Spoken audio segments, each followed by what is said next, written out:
وَلْتَكُنْ مِنْكُمْ أُمَّةٌ يَدْعُونَ إِلَى الْخَيْرِ وَيَأْمُرُونَ بِالْمَعْرُوفِ وَيَنْهَوْنَ عَنِ الْمُنْكَرِ وَأُولَئِكَ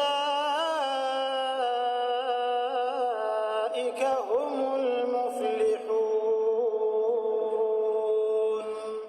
Makanya seorang muslim harusnya memuliakan hari Jumat ini. Jumat punya banyak sekali keutamaan. Banyak sekali keutamaan. Di antaranya kata Nabi SAW, sesungguhnya Adam diciptakan di hari Jumat. Ya.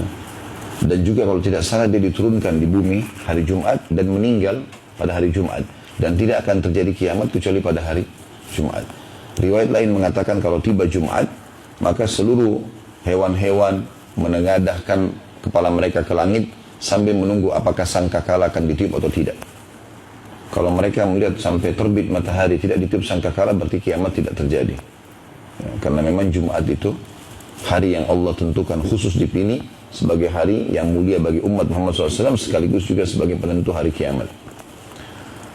Dan Jumat ini dianjurkan sekali setiap muslim menjadikannya sebagai hari raya, berarti hari kegembiraan. Menggunakan pakaian yang bagus, menyiapkan makanan yang enak, ya, beribadah yang lebih bagus dari hari-hari yang lainnya. Makanya Nabi SAW mengatakan antara Jumat ke Jumat yang setelahnya, pembersihan dosa di antara keduanya. Jumat yang dijadikan tolok ukur gitu. Dan kita tahu juga keutamaan banyak sekali tentang orang, atau terutama kaum laki-laki yang pergi sholat Jumat. Gitu.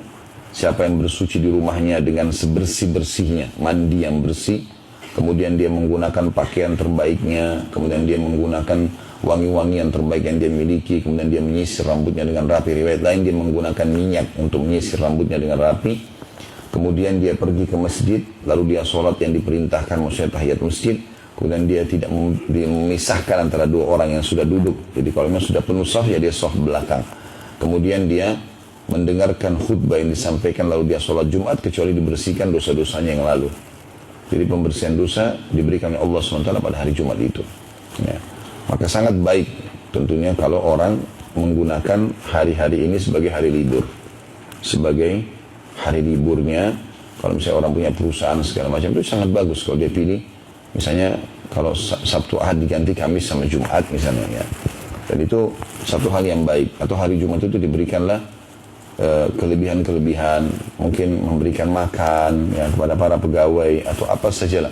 Mungkin itu adalah termasuk hal yang positif untuk merayakan hari Jumat itu. Dan itu keutamaan hari Jumat sangat banyak, tapi ini diantaranya. Kemudian makna daripada sebelum Yahudi dan Nasrani, karena ada hadis Nabi SAW mengatakan sesungguhnya Yahudi memilih hari Sabtu sebagai hari mereka dan Nasrani memilih hari Ahad sebagai hari mereka, dan aku diberikan petunjuk untuk memilih hari Jumat.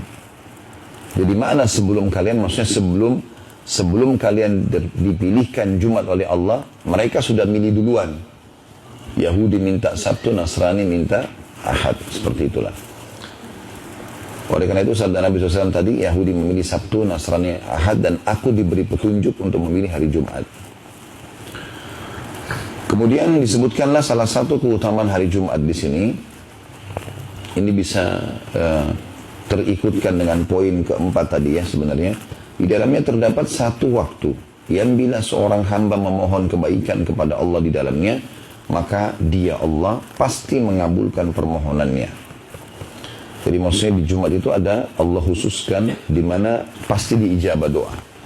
Tentu di sini teman-teman cukup banyak riwayat, tapi di antara riwayat yang menjelaskan adalah hari Jumat, hari yang diijabah doa. Itu ada sebuah hadis. Berarti menandakan sepanjang hari Jumat diijabah doa. Dan ini pendapat yang lebih tepat tentunya. Sementara ada dua buah hadis, yang satu riwayat Imam Muslim, satu riwayat Imam An-Nasai.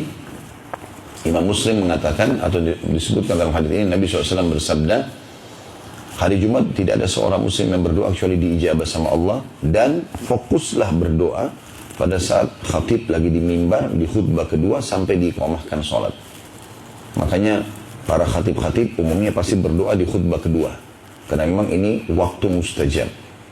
Tapi bukan berarti hari Jumat tidak diijabah. Sepanjang hari diijabah. Tapi ini lebih pasti dan lebih tepat ya, Atau mungkin bisa dikatakan waktu yang lebih diunggulkan untuk diijabah. Riwayat yang kedua, riwayat An-Nasai. Kata Nabi SAW, Jumat ada 12 waktu. Ya, kalau kita mungkin sekarang 12 jam lah ya. Dari subuh sampai maghrib. Tidak ada seorang muslim yang berdoa di waktu-waktu itu kecuali diijabah sama Allah. Maksudnya sepanjang Jumat itu. Dan fokuslah berdoa selepas asar sampai terbenam matahari.